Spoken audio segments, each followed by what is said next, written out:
तैयारी में है।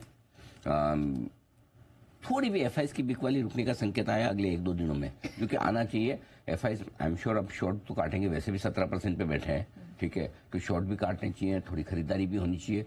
अगर इनकी बिक वाली जरा भी रुकी और थोड़ी भी खरीदारी शुरू हुई तो बाजार और दौड़ लगाएंगे, ठीक है। बैंक और रेट सेंसिटिव लीड करेंगे, जैसा कि मैंने कहा, bank, NBFC, auto, real estate, gold loan कंपनियां। अगर निफ्टी 25,000 पहले 25,000 और इफेक्टिवली 25,100 के ऊपर बंद हो जाए तो फिर एक बढ़िया तेजी के लिए निफ्टी भी तैयार होता दिखेगा। बैंक निफ्टी का तो ब्रेकआउट हो ही गया है। निफ्टी का थोड़ा सा मुझे लगता है कि अभी 3:30 तक हम इंतजार करते हैं कि निफ्टी आज कहाँ क्लोजिंग देता है। ओके। और बैंक निफ्टी के लिए अगले बड़े टारगेट्स?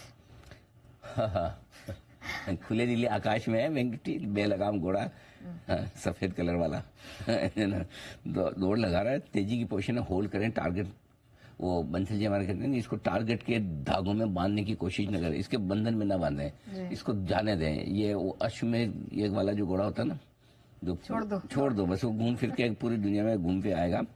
55,900 के ऊपर आज बंद होगा।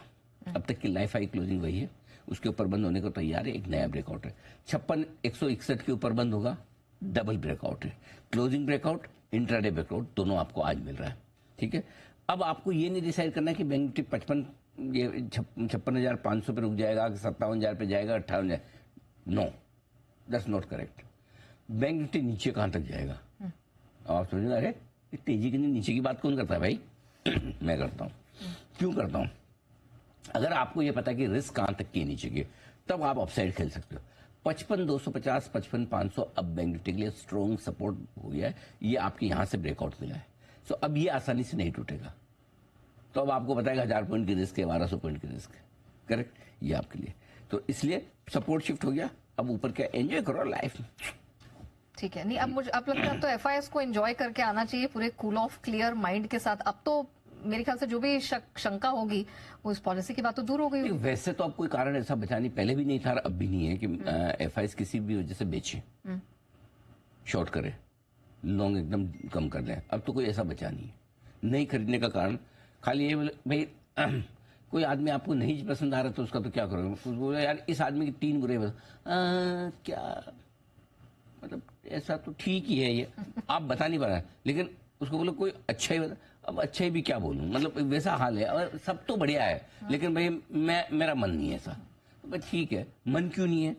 मन करने का एक ही रीजन हो सकता है कि अगर आपके पास रिडम्पशन है, से सपोज आप अमेरिका की एफआई है और आपको लगता है कि यार अमेरिका के मार्केट हमें खराब लग रहे हैं, जो कि उनको लगने चाहिए, राइटली सो, तो फिर हम तो इक्विटी में से पैसा निकालें। अब उसी फंड ने इक्विटी में से कहीं इमर्जिंग मार्केट में पैसा डाला है, वही पैसा हमारे पास आया हुआ है, तो नेचुरली उसको कहीं कहीं तो बेचना पड़ेगा। और हमारे मार्केट तो ऐसे लिक्विड है, मक्खन की तरह माल बेचो आप, आराम से आएगा, आराम से जाएगा, कोई टेंशन नहीं। लेना है तो मिलता है, बेचना हो तो बिकता है। इतनी बढ़िया तेजी, इतना बढ़िया माहौल, फिर भी जिसको जितना चाहिए स्टॉक मिल रहा है। करेक्ट। ऐसा भी नहीं मिल रहा। सो आपको एंट्री एग्जिट दोनों मिल रहे हैं। सो इससे बढ़िया मार्केट कहाँ मिलेगा आपको दुनिया में? सो इसलिए अगर रिडम्पशन किसी को अगर बेचना पड़े तो एक अलग बात है, अदरवाइज एफआईएस के पास बेचने का कोई और कारण है नहीं। सबसे बड़ी चीज जो इस पॉलिसी से हुई कि ग्लोबल अनसर्टेनिटी के माहौल में नेहा, ये पॉलिसी भारत को गोल्डन स्पॉट में लेके आएगी। ये एक बहुत मजबूत इकोनॉमी, सबसे फास्टेस्ट ग्रोइंग, उसके ऊपर से ग्रोथ पर बड़ा पुश, शानदार पॉलिसी। और इस ग्रोथ की उम्मीद में मुझे ये भी उम्मीद है कि विदेशी निवेश और विदेशी निवेशक भी कहाँ जाएंगे, यही आएंगे। चलिए, ठीक है।